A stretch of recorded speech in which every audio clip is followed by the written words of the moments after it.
Here we go, we meet again. So today's video is about how to start YouTube automation. So in this video, I will show you how to start an YouTube automation with $0. First of all, let me present few tools which might help you to create, edit videos, or logo for your YT content. Then let's hop for main one. So I recommend you to use vidIQ for research purpose of your YouTube. And I mainly recommend you to use Video Extension to edit your videos. And you can use any bot or any tool to generate a voice script for your automation channel.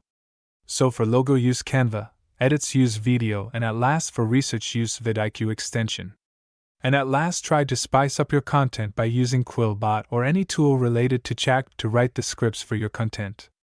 And here we go, we completely learned what and all tools is needed to start in YouTube automation channel. Then for what are you waiting for? Go create a channel and start YouTube automation and go earn. Hey, don't forget to subscribe. TQ.